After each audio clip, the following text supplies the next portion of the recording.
Good afternoon and welcome to the Midday News. Here's what we have in the bulletin. Stakeholders in the education sector raises concern over e-books. WHO ramping up efforts to see if monkeypox can be transmitted through semen. And later in sports, Jamaica was on the hunt for a third CPL title. I'm Kelisha Williams and here are the details. Parents say high school fees and the increased cost of text and hardcover notebooks are among the more serious challenges they face as they prepare to send their children back to school next week. One parent is also cautioning against schools dropping their guard against the COVID-19 pandemic when students return to the classroom. They were speaking to our news team at a back-to-school fair put on by the Gulf View Hotel in Mandeville, Manchester.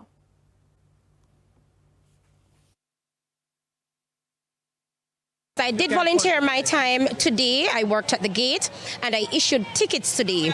And I issued 986 tickets today to only students and children. No parent got a ticket today.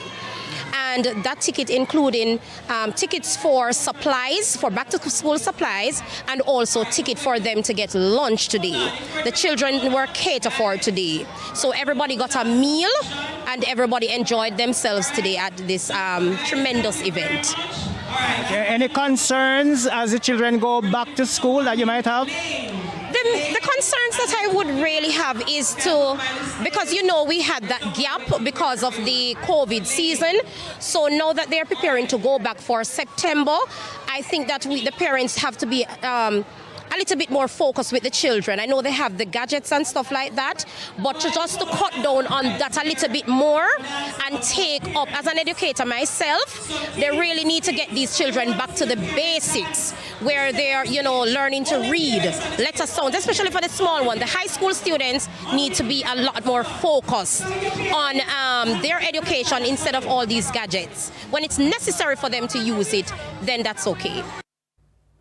Work is being fast-tracked to fully transition the St. Joseph's Hospital in Vineyard Town, St. Andrew, to a public facility under the Southeastern Regional Health Authority, SARA. The hospital was officially drafted into the public sector on April 1 this year, with plans for it to become a state-of-the-art cancer treatment facility. Acting Regional Technical Director at SARA, Dr. Natalie Wiley, says it will function as a satellite facility to what already exists at the Kingston Public Hospital in downtown Kingston. It will involve infrastructural development, the acquisition of additional staff in line with where the hospital is going to be positioned as a center of excellence. Indeed, not just for the Southeast region, but we know that the facility here already extends its services to Jamaica. And we hope even Jamaicans who reside in the diaspora will come here for cancer care and for kidney care as well. In the meantime, the new CEO, Dr. Christopher Monroe, says some old services like COVID vaccinations are still continuing at the hospital, even as COVID admissions remain low. Have been vaccinated, so their signs and symptoms of COVID have been much milder than what it would be. So far, our field hospital has been closed because there is no need for it at this point in time. But we still have cases coming in, and we still implore that persons should protect themselves by observing all protocol and wearing their masks. He was speaking at an awards ceremony and appreciation ceremony for hospital staff. The World Health Organization, WHO, says it's ramping up efforts to see if monkeypox can be transmitted through semen. It comes as the WHO points out that most confirmed cases are between men who have sex with men. Now, as we hear in this report, the organization has advised countries on measures to contain the virus.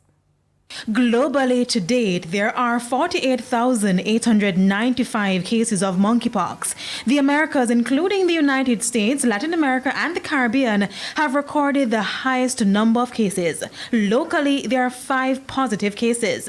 At the latest media briefing on Wednesday, the World Health Organization stressed that a majority of the cases are still among men who have sex with men. We are seeing a few cases of women and others who may have acquired monkeypox through a different route of infection, different mode of transmission, but the vast majority today are still among men who have sex with men, whether they be gay, bisexual, or otherwise have contact with other men who have monkeypox. While research has already indicated that monkeypox has been found in semen and can be spread during sexual contact, the WHO says scientists are now trying to see if the disease can also be spread through semen. Now, as they try to understand more about monkeypox, the WHO indicated that persons have to take responsibility. Agencies, including WHO, are recommending the use of condoms.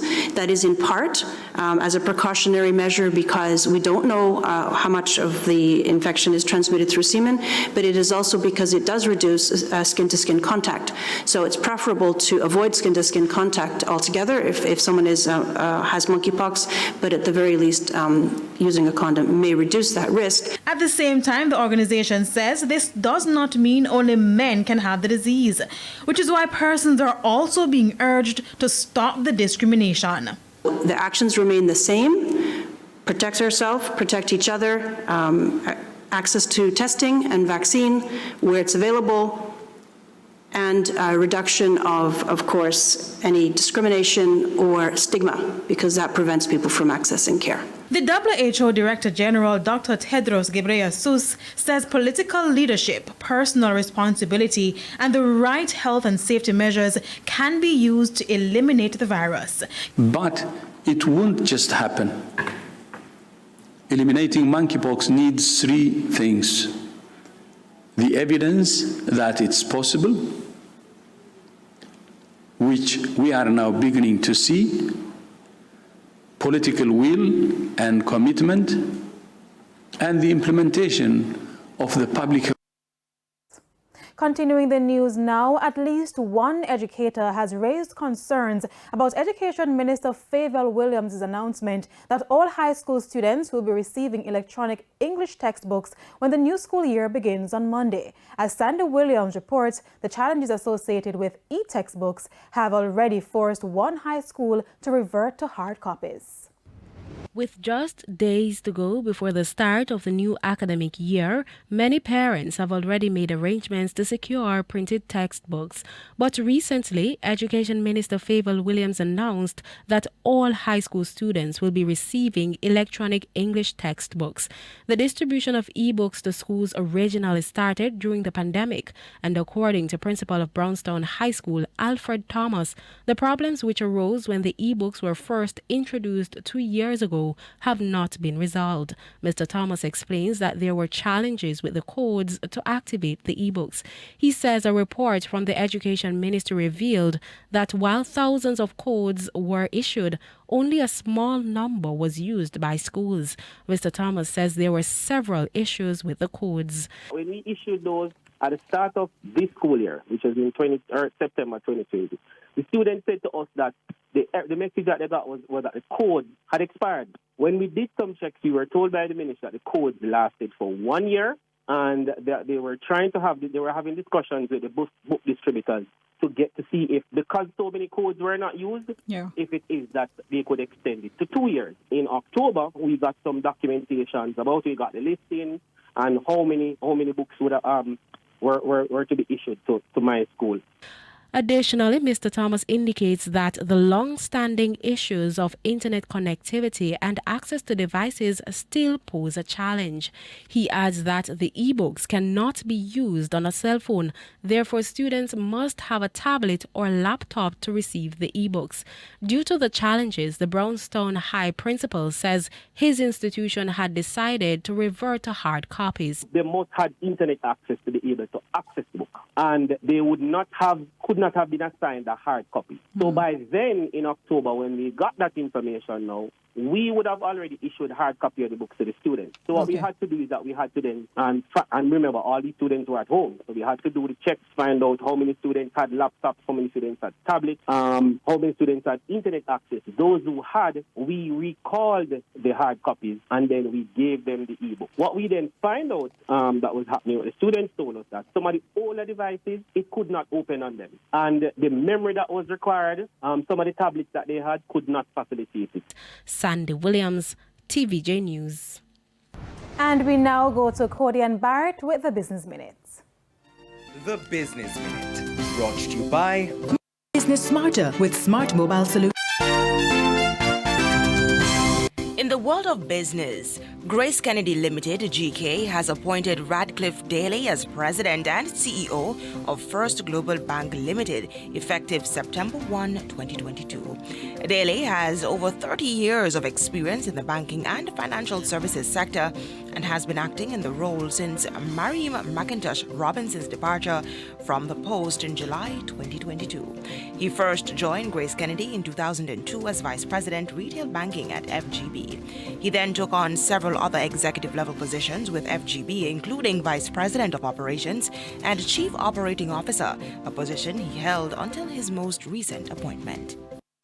In business internationally, according to the U.S. Bureau of Labor Statistics, there were roughly 11.2 million jobs available in the U.S. last month. That's a slight increase from June's revised total of 11 million jobs.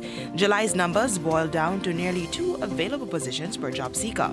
Officials there say these vast opportunities are sending wages upward, which usually accelerates inflation. And that's it for the Business Minute. I'm Cody Ann Barrett. The Business Minute, brought to you by Business Smarter with Smart Mobile Solutions. And here's a preview of what's coming up in this evening's Health Report. In this evening's Health Report, we look at skin bleaching. A lot of the creams that are available on the market in the pharmacies and the roadside and the wholesale have a lot of steroids in them, despite them not listing them on the ingredients list. A study was done at the University of the West Indies, which was where they actually tested them for these steroid creams, and they found that they were present in them. Now, steroids, when we use them as doctors, the steroid creams, we use them for therapeutically for things like eczema, things like, other itchy rashes that we get on our skin. That's the Health Report in Primetime News at 7. And now for today's Healthy Living tip. Drink enough water, moisturize your skin, do facial steam, and exfoliate your skin.